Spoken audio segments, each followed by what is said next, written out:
Welcome everyone to another one of the 2020 CARB Hall of Fame inductee videos. And sitting here beside me is Joe Boyle. Joe, guess we're going to go down and have some fun down there at the CARB banquet here in a few weeks. Yeah, looking forward to that. That's a really nice honor and real tickled to get that. Yeah, it absolutely is. But Joe, first of all, just let me congratulate you on being inducted into the CARB Hall of Fame. I'm sure you feel like I do. As you just said, it really is an honor and a privilege to be in with the best of Kansas City is what I guess I'm going to call it. It is, yeah, and I'm not sure that I'm worthy of it, but I've been around a long time and done a lot of racing, had a good time with it, and yeah, just honored that the people voted me in and they thought enough of me to give me that opportunity. Yeah, that first person just to make that effort to recognize you, and then the CARB again to vote you in. I know how you feel.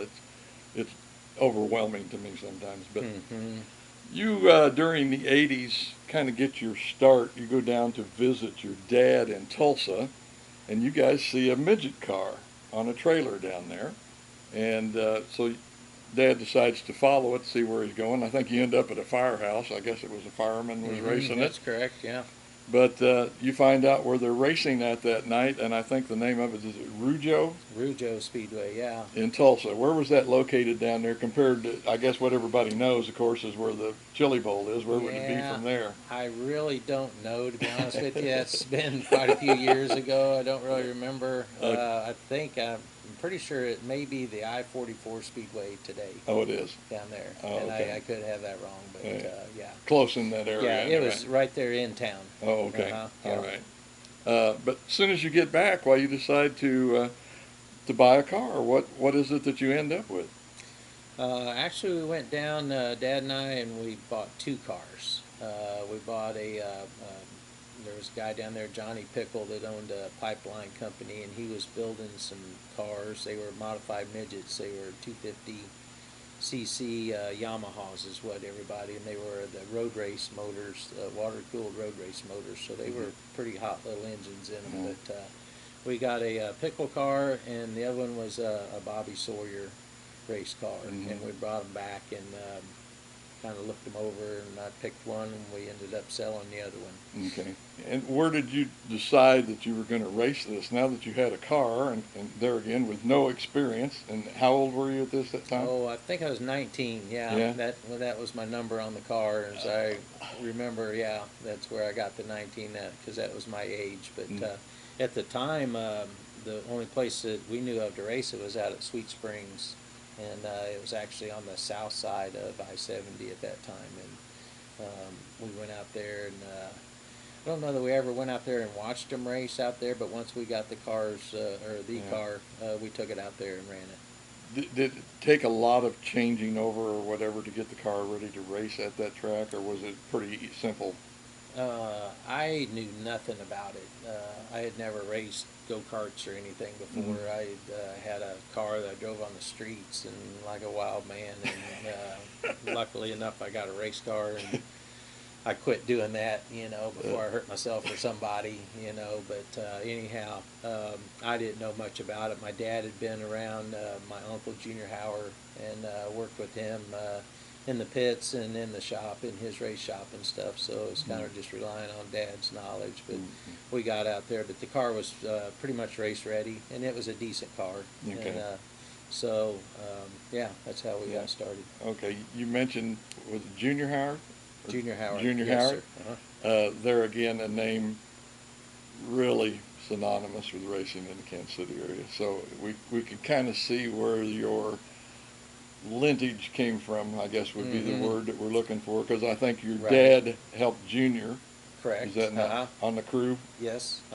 Now, were you a part of any of that?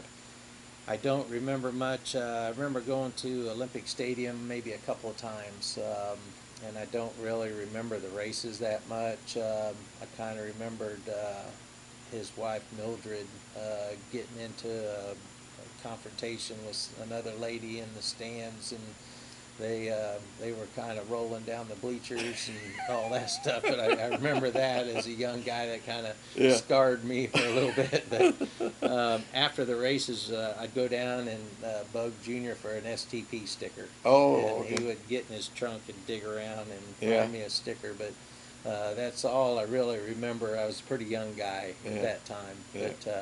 But yeah, that was my only recollection of That's it. So it didn't really stick with you, but like you say, it's kind of in your blood from way back. Right, yeah, that was my first experience, I guess, at racing that I remember. Yeah. Was doing that. So Okay.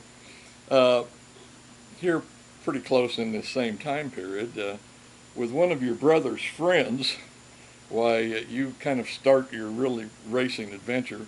And who was that friend, and how long did you two race together, or did you race together very much? the friend was Ricky Weld, and I didn't know anything about racing. Like I say, he was my brother's friend, and I just was around my brother and stuff, and met Ricky, and actually went down to, I believe it was Marshall Racetrack, and watched Ricky race down there, and then got the opportunity to go down to Ricky's dad's shop, if you will, Pappy Weld, down on 27th Street, and hang out at the shop down there. At the time, I was painting cars and stuff at a Chevy dealership, and ended up painting some stuff for Pappy down there, a car, a trailer, a little bit on the race car, and getting to hang out down there, which was really a nice opportunity, and was glad that I got to get to know Pappy a little bit and spend some time with him. But Ricky was really a great guy.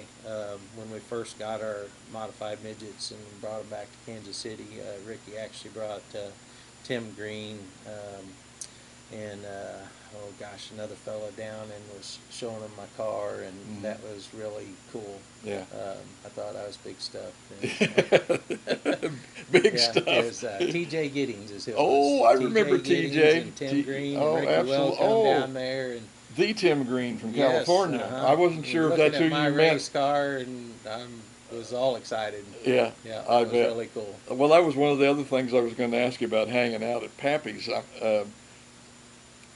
Did Jerry and Kenny and Greg seem to be bigger than life to you at that time? I mean, they were really, big deals in racing. At that time, I didn't know enough to appreciate, really who they were. Jerry had already passed, I think, at that point. Okay. But like Kenny and Greg would come into the shop down there, and I didn't really know who they were. Have any idea? I had some kind of an idea, but didn't totally understand it. Yeah. It was just cool. It was something that I'm glad that I got to be a part of. Absolutely. Like I say, I can't imagine that. It's beyond it'd be almost like hanging out with A.J. Foyt or something. I mean, I know that's a much larger scale. I had no idea that Greg had won a USAC championship and didn't know what that meant. If I would have known it, Yeah. But what a legend, Yeah. So Absolutely. and Kenny as well, just a phenomenal driver and car builder. Yeah. Right. Really cool. And then some of the stuff that he went on to do with heads, with computer design and Right. stuff. Stuff that today I'm sure is still part of racing as far as building motors. What he accomplished. He was, the pioneer on that, doing the programs to do the heads to match them up. Yeah. So, pretty ingenious.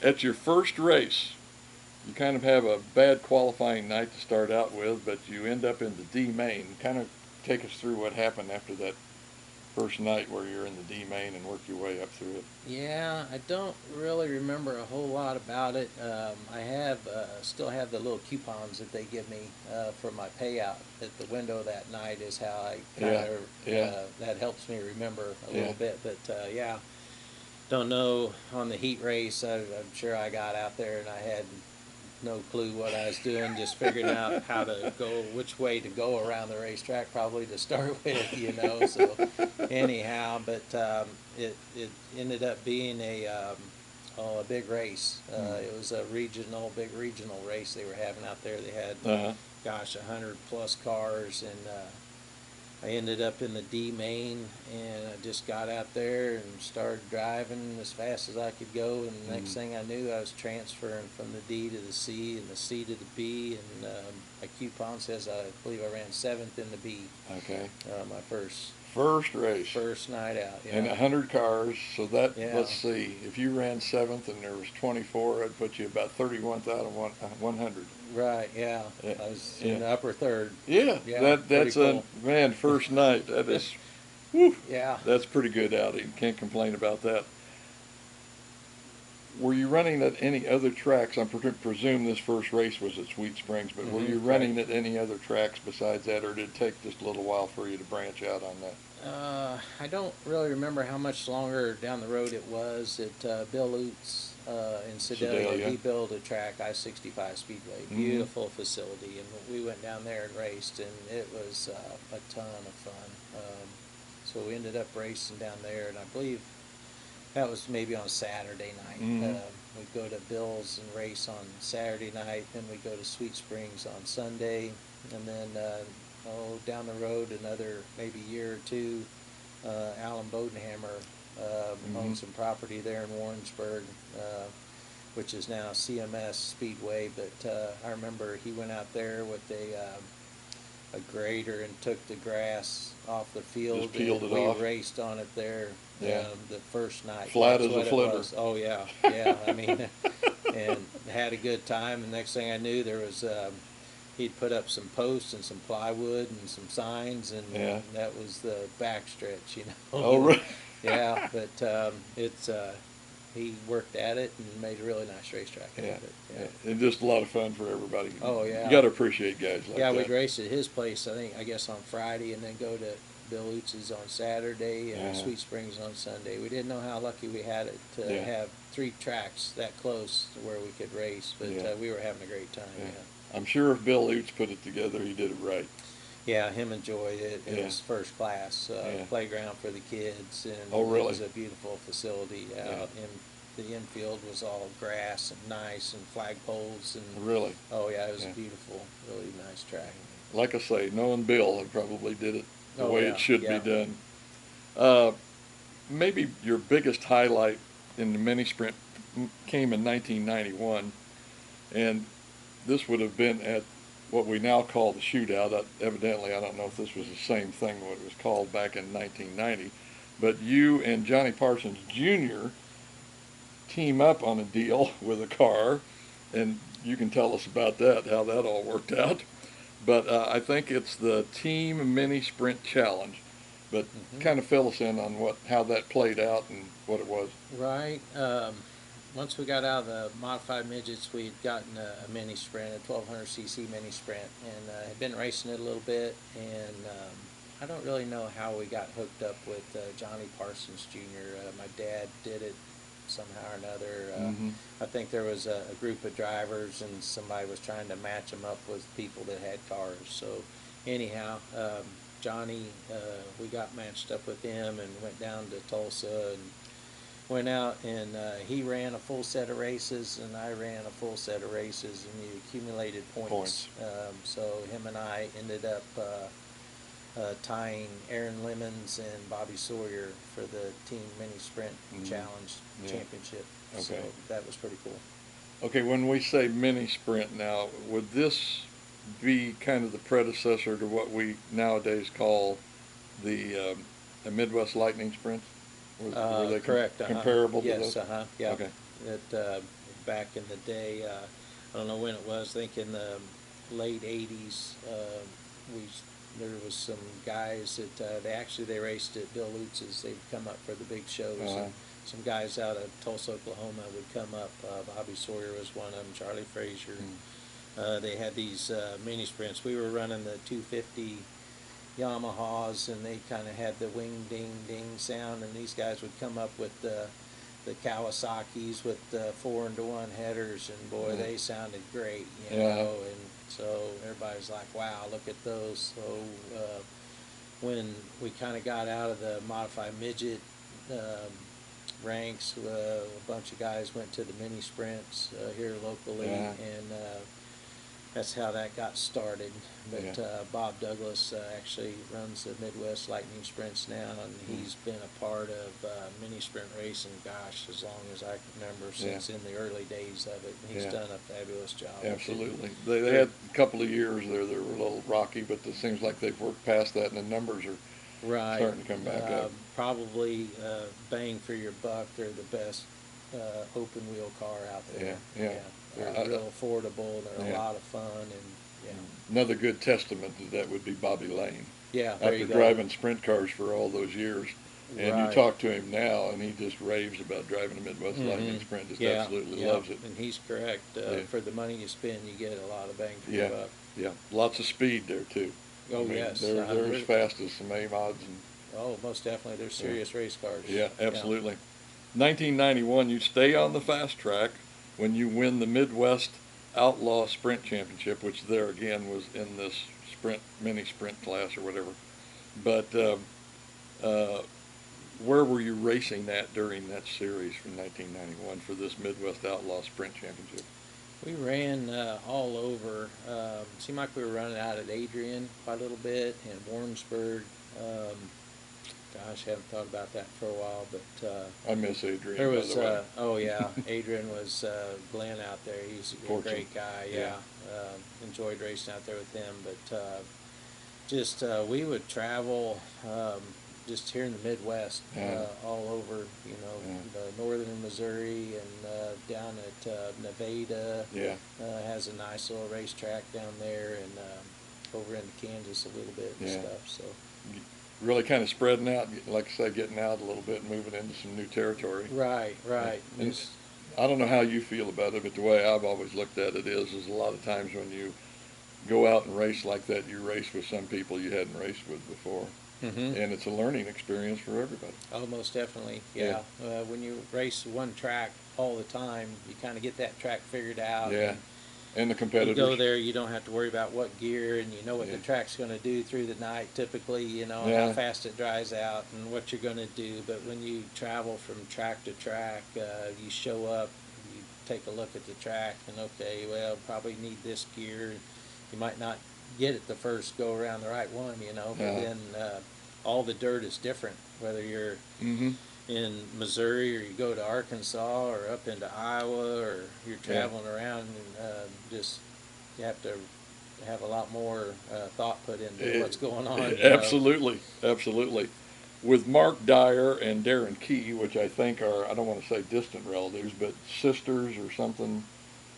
There's a connection anyway. All you guys are kind of related through marriage. Correct. Actually, I was running the modified midgets back in the day at Bill Lutz's track and stuff, and I raced against Mark Dyer and Darren Key as well. And it ended up, that's where I met my wife. Debbie was Mark's daughter. And so I married Debbie, and then years down the road, Darren actually married Mark's second daughter. Oh, really? Denise. So that's how we got to be a racing family. Yeah, I was going to say, I knew there was a close connection, but I wasn't exactly sure. But anyway, Mark Dyer, Darren Key, you guys formed the KBD sprint team, and it ends up working out pretty good for you. You have a lot of success. There again, you're back at CMS racing. And then you win, I think, 2 nights back-to-back at CMS. And then at Sedalia Speedway, you also have a win down there. Sounds like things kind of clicked and you guys all worked together. Yeah. Had a lot of fun with that. Mark was still racing. He was running late models and modifieds. And Darren actually had a ride with a fella in Raytown, Dick Easterwood, and Darren was driving his car. So that kind of left me to the family car, if you will. And so I ran it and had a lot of fun, raced against Randy Martin and Tim Dukes and a bunch of guys down there, Mike Trent and on. But Sedalia is pretty fast place. Absolutely. Yeah, it's kind of a paper clip, and you get pretty good speeds at the end of the straightaways and stuff down there. But that's really where I kind of cut my teeth on a sprint car. Sedalia and CMS, or more or less at Sedalia? We started out at Sedalia, I think, and was running it every week. And then, weekly show then? Yeah, and I think Warrensburg for whatever reason, I don't remember who had the track at that time. I think it was maybe the Paulies or somebody was in part of that, and they decided to have some sprint car races there. So we went up there and ran there as well. Yeah. So. I understand, been looking at some of the sprint car schedules for this year. CMS is going to have some sprint car racing again. Yeah, glad to see that. Yeah, no kidding. Yeah, great track, nice banking, short track. Short tracks that's where all the fun is. I mean, it's just good to watch. You know, big tracks, they kind of get spread out. Yep, absolutely. The big speeds are cool. It's fun to watch them go fast, but the little short tracks, lots of side jobs, lots of passing, action tracks. Yeah. Equalizer for everybody. Valley's kind of the same way for me. I think Valley's, you see a lot of close racing, sprints or midgets down there. Right, yes.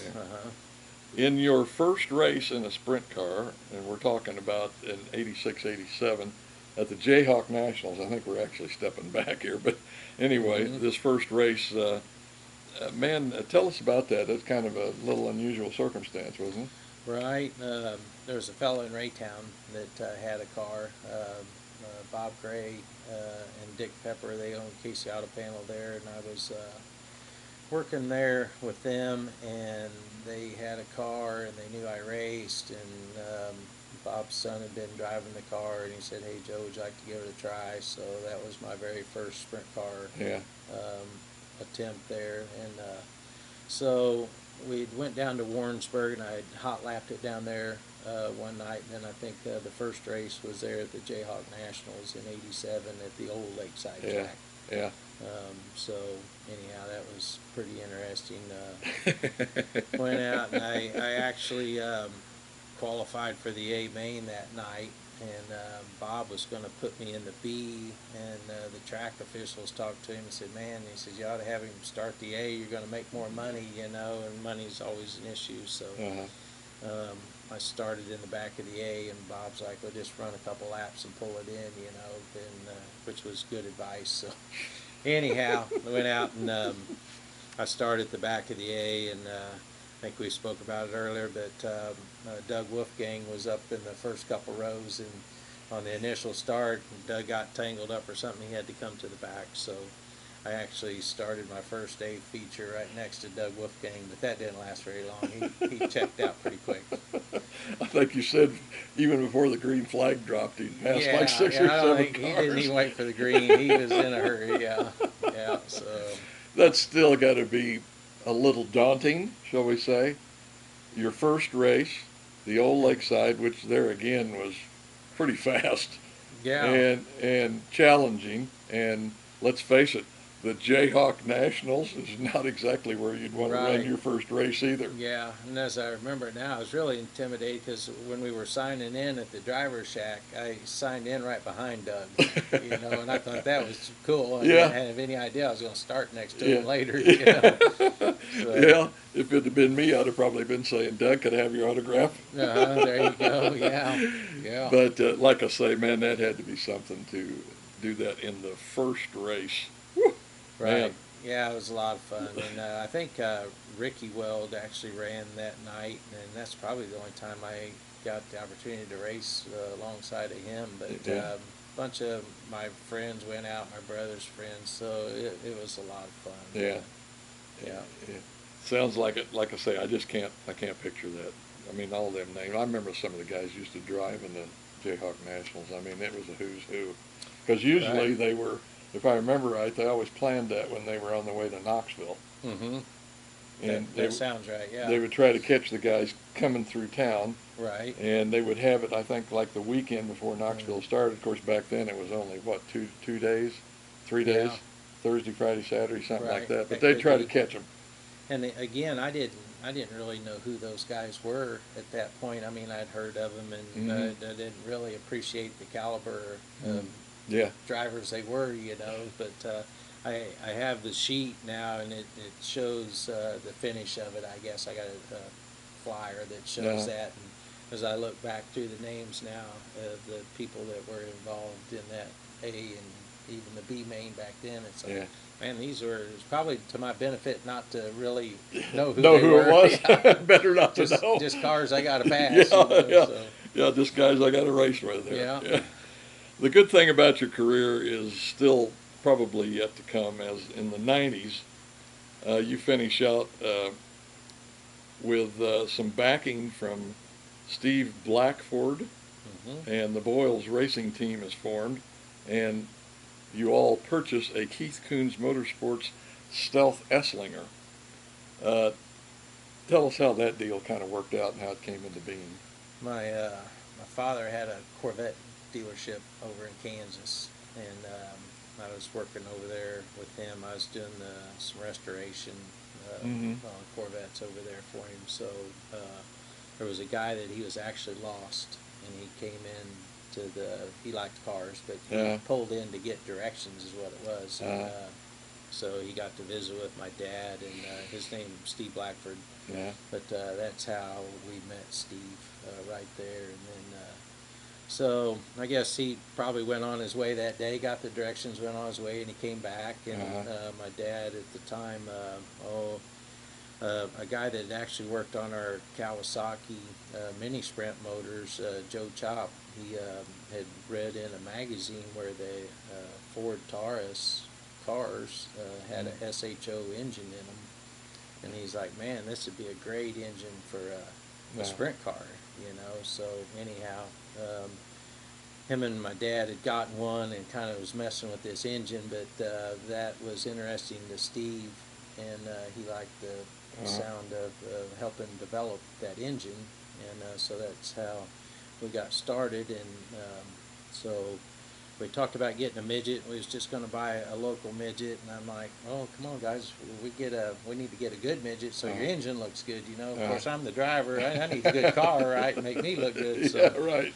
anyway, it ended up talked to Steve, and he said, "Well, where would you get a car?" I said, "Well, there's this guy that goes to the Chili Bowl down there. He's got top-notch equipment," and so he said, "Well, that's what we need then." So he sent Dad and I out to Indiana. You go out and look at the car, and if it's what you want, just call me and we'll get it. Write a check.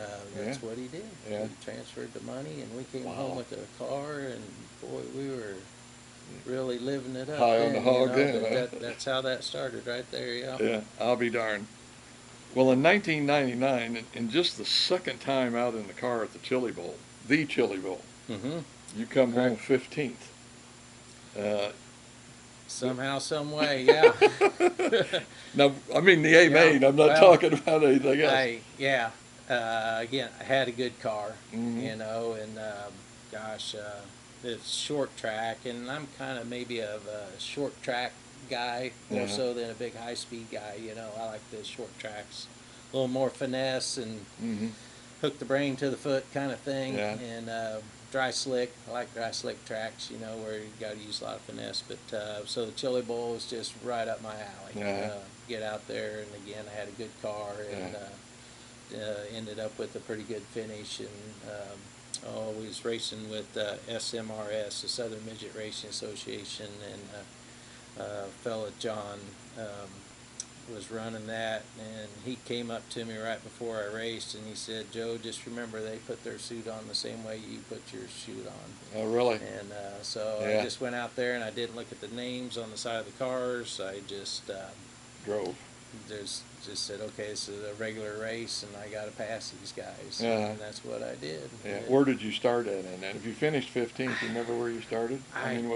Well, back then, I mean, you had a qualifying night, so I had to run a qualifying night and run a feature then, and to be honest with you, I don't remember exactly how all that went down. Now, year two, I kind of remember a little bit more about that. Yeah. You also go to Omaha for the East-West Challenge, where you win a feature up there, beating the drivers the likes of, I'll get it out, Dave Strickland Jr., Donnie Lehman, just to name a few. But this sounds like it was quite a shindig up there too. Yeah, that was it was a crazy day, and it was like the early afternoon races, I remember, and track was slick. We had the car set up really good. There was a guy named Tom Eatwell, and he had a brother, and I can't remember his brother's name, but I kind of came up through the pack, and I was racing this Tom guy, and man, we throw those cars into the corner hard, and mine would stick and his wouldn't, you know. And he'd come up later and said, man, I don't know how you drove that in there so hard, made that car stick, you know. But I do remember lining up for the A main that day. Somebody had lost a muffler. Oh And my. I never saw it. I heard this noise. I run over something or other. But that's kind of a funny little thing with that midget car that I got and I still have today. When I run over that muffler, it tore a chunk out of one of the crossbars in the lower frame rail. Yeah. And like I say, I didn't even know what to run over till I come back around there, and the guy's out there getting this muffler, you know, and I'm looked down and I still got my muffler. So anyhow, but I'm not sure that didn't let that car flex and work. Oh, really? A lot. It was just kind of a funny thing. Yeah. But I can tell you, years down the road, Keith Coons would come and he'd be standing there looking at my car, and just because that car was just phenomenal coming off the corners and stuff, and he'd get to looking at that car like, what the heck? You know? What did I do to that? I don't remember. But I'm not sure that notch in that frame that tore that little hunk out of it. I'll be darned. Didn't let that car work. But we pulled it off up there, and I got into the lead and finished the race, and it was a great time. So, Now, if I remember right, I didn't put that in here, but I think there was 2 racing series, one from St. Louis and one from the Rocky Mountains that was correct. Sanctioning this race. SMRS, Southern Midget Racing Association, which I drove for them, and then we went out there and met up with the Rocky Mountain Midget group. They came down there and we raced. So. Yeah, I can remember that because, boy, there have been several drivers from that Rocky Mountain bunch that have come to Belleville and done really well out there, too. Yes, I remember the Mark McKay, Harry Conklin was a pretty prominent racer from out there in Colorado, and they would come in for that race, and they had some really nice cars. Yeah, represented that area really good at Belleville. Yeah. I remember that. SMRS championships would follow in 2001, 2003, and 2005. And then, not to run past that, but also at the High Banks of Belleville, during the Nationals, you finished in the top 10 in 2007. Sounds like you had a thing going here, Joe. Right. The heydays, shall we say? Just having a good time. The SMRS group of guys, a great bunch of guys that I raced with, a bunch of clean drivers, and we had a good time travel. We traveled all over the place. We were a family, is what we were, and everybody'd help everybody, whatever you need, you know, kind of thing. And of course, once you got onto the racetrack, that was all over with. But anyhow, we had a good time racing with those guys. John Stewart was a promoter at SMRS, and I still see a lot of those guys that I raced with in today. Oh, do you really? We traveled all over the Midwest and had a lot of fun. Yeah. I think I left one of the questions off of here, which I want to make sure and cover. But you go back to the Chili Bowl, and I think your best finish yet down there, I think, was the 4th place, if I remember right. That's correct. And what year was that now? That was in 2000.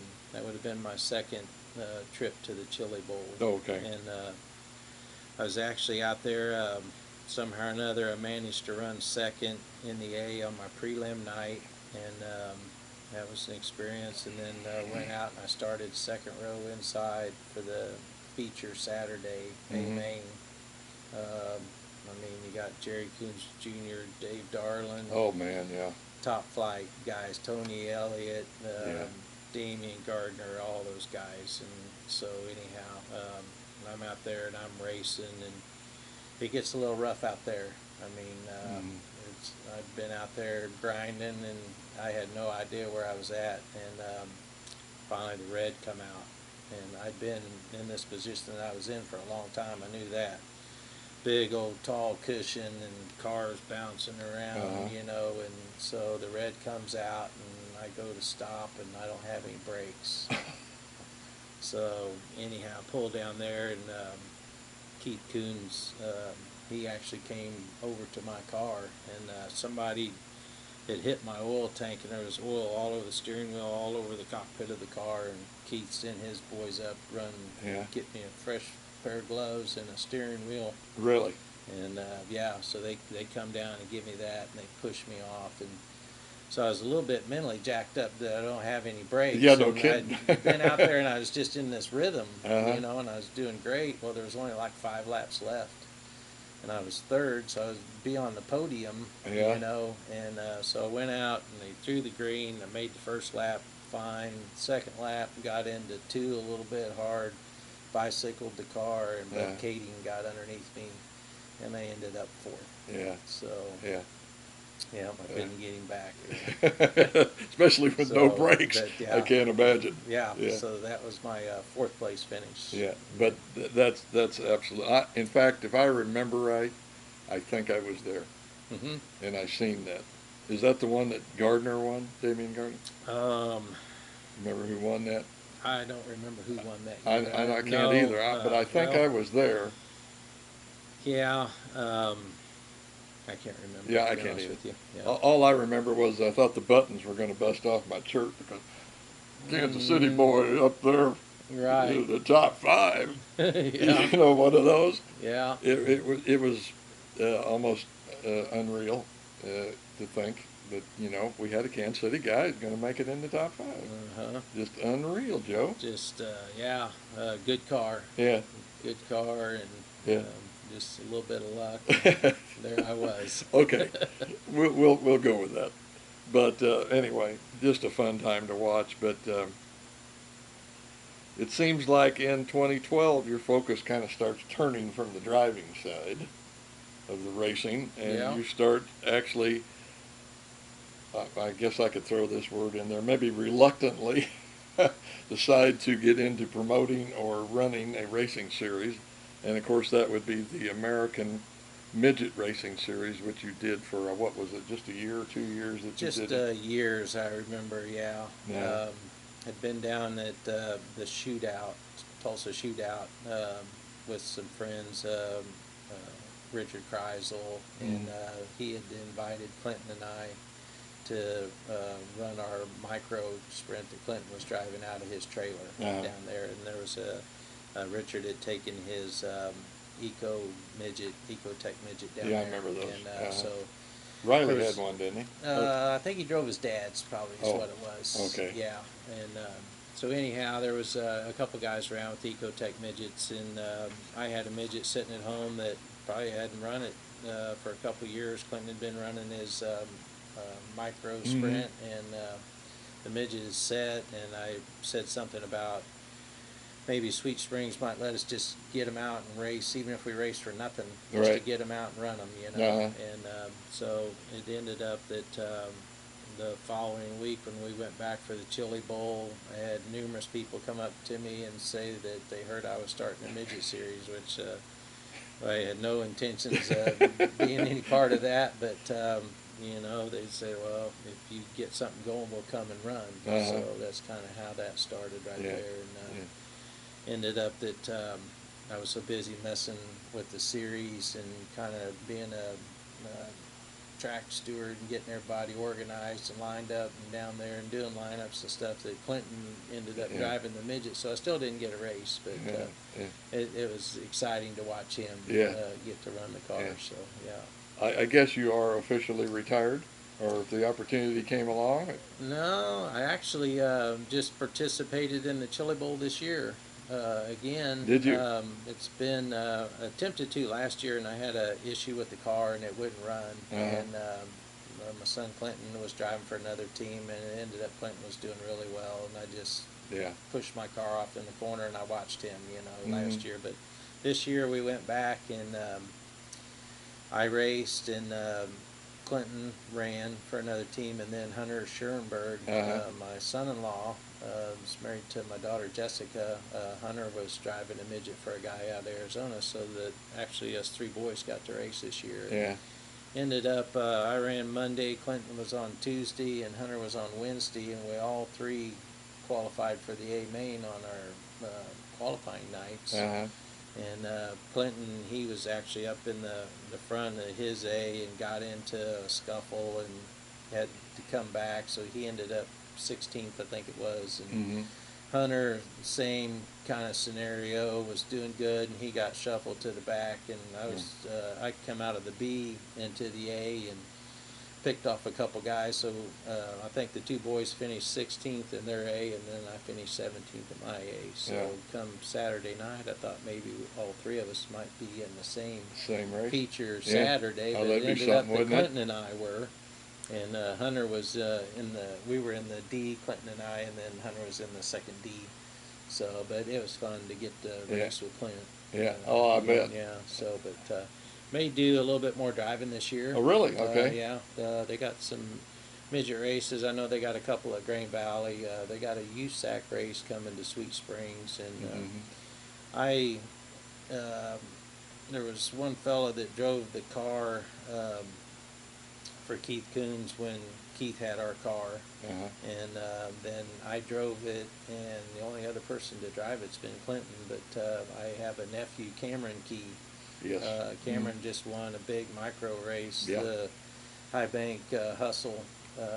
Gosh, I paid $12,000 to win that race or something. It was Wow. a big money That's race. nice. So, Yeah. but I think I'm gonna let Cameron drive it, or I'd like to have Cameron drive it in this USAC race at Sweet Springs. Oh, yeah, that'd be sweet. Because he's but, driven out there quite a bit. He's a former mini sprint and all that. isn't he? Right, yeah, him and Clinton both Yeah. started the micros down there, and Yeah. Cameron actually has his own 410 sprint car that Yes. he campaigns and runs Yeah. himself and does a nice job with that. Yeah. And then he's been driving for Terry Hink, a really prominent team there in Sweet Springs, running their micro, which is the one that he won that High Banks Hustle with.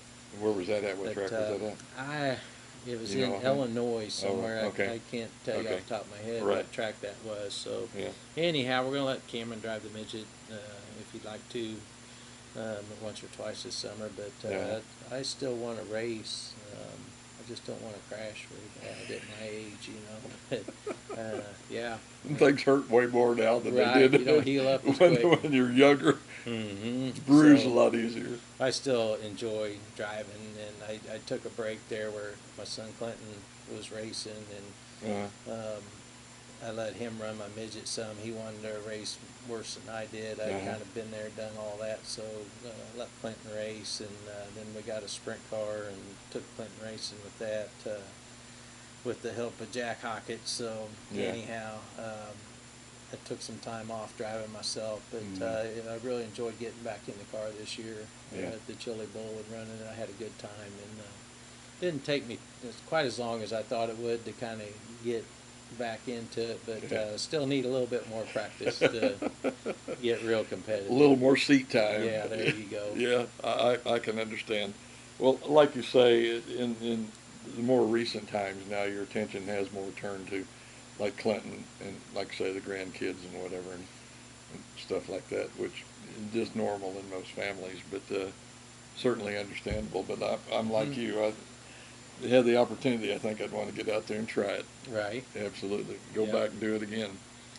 I think Jim McVeigh said of you, Joe is a true gentleman of the sport.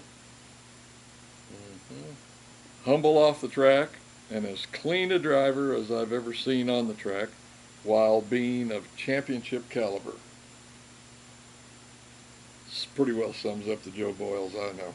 Right. Yeah, I think a lot of Jimmy and his wife Martha and I, when we were running the Southern Midget Series races, his son Tim and I raced together a lot. And I kind of remember one race that we had down. We was at Sweet Springs racing down there, and Tim and I were running 1-2. I was second, and we were running the cars as hard as they'd go, and we were inches off of one another, never touched. It was a great race. If I remember right, the track took rubber, but anyhow, we ran them, and it really didn't matter who won that night. We had a blast, and it's a little bit different today. I mean, in respect that we were out there going as hard as they'd go, wheel to wheel, never touched. See Mike today, there's so many more slide jobs and Yeah. that kind of thing. A lot of racers, maybe not as many drivers as what we had back then, but I think that meant a lot to Jim, Yeah. and it meant a lot to me. Yeah. That was just great fun Mm-hmm. to do that, you know, and you just sense of accomplishment, be able to run that many laps, Right. you know, and not have an issue. But yeah, it was a good time. So yeah, I really appreciate Jim and Martha for everything they've done for me, and Jim nominated me for the Yes, Hall of Fame. absolutely. And, we had some help with Ray Cunningham putting some paperwork and stuff together. Yeah. But again, great honor to Right. be inducted into that Hall of Fame. Absolutely. Mm-hmm. Talking with several racers here in the last few months, a question always comes up. You know, what was your favorite win or your whatever? And I don't know how many drivers have told me. They said, I don't know that it's the favorite wins, but it's some of the races that I had along the way. Right. Yeah. Just like what you're talking about, to get out there and do that. That's what racing's about. Yeah, it was great, you know. I mean, and it's not the bumping and banging and all that, you know, but just knowing that we was running them as hard as they'd go, and yeah, we didn't know what the outcome was going to be, you know, but it was just great racing. Okay. Yeah. Do you have a favorite moment? Oh gosh, well, that would be one of them there. Naturally, finishing in the Chili Bowl was a great thing. Just so many good memories. But through racing, it brought my family together. It built my family for what it is. You know, meeting my wife and my brother-in-law and sister-in-law, and now our kids are racing, and it just racing really formed my life, and I've had a great time with it, and still having a good time with it. I'm trying to remember what the grandson's name is. Wheelan. Wheelan. I thought, man, talk about a racing name. Wheelan's a dandy. Yeah. I'll be surprised if he doesn't race. You know, Wheelan Schurenberg. Wheelan Schurenberg. Yeah. Yeah. So we'll have to watch out for that one. Think a lot of him. Yeah, he's 2 years old now, so he's still got a little bit of time before he gets behind the wheel or something. But looking forward something to to look that. forward to, buddy. Heck yeah. Absolutely. Yeah, you bet you. Well, Joe, once again, just let me congratulate you on being inducted into the Hall of Fame. I know you really appreciate it. Yeah, I do, and congratulations to you too. Thank you. We're going in together. Absolutely, so, buddy. I love it. Big honor. Yeah. And Yeah. I appreciate you taking the time to help us out with this, Mike. All right. Thank you, Joe. Okay. Mm-hmm.